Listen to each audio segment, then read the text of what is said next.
Hi കുട്ടികളെ, നിങ്ങൾക്ക് എല്ലാവർക്കും കഥ കേൾക്കാൻ ഇഷ്ടല്ലേ? എന്നാൽ ഞാൻ നിങ്ങൾക്ക് ഇന്നൊരു കഥ പറഞ്ഞു തരാം.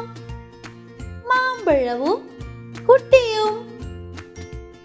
ഒരിടത്തൊരു മാവിൽ നിറയെ മാമ്പഴം ഉണ്ടായിരുന്നു. ഒരു കുട്ടി കളിച്ച് മാവിൻ ചോട്ടിലെത്തി. മാമ്പഴത്തിന് ആ കുട്ടിയോട് വല്ലാത്ത സ്നേഹം തോന്നി.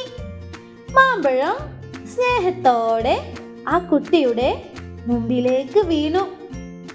കുട്ടി മധുരമൂറുന്ന മാമ്പഴം സ്വാദോടെ തിന്നു. കുട്ടി പിന്നെ കളിച്ച് അടുത്ത തൊടിയിലെത്തി. എന്നിട്ടോ ആ മാങ്ങയണ്ടി ഒറ്റയേറ്. അങ്ങനെ കുറേ ദിവസങ്ങൾക്ക് ശേഷം കുട്ടി വീണ്ടും ആ തൊടിയിലെത്തി. അവിടെ പുതുമഴയിൽ തളിർത്ത മാവിൻ തായി കുട്ടിയെ നോക്കി ചിരിച്ചു.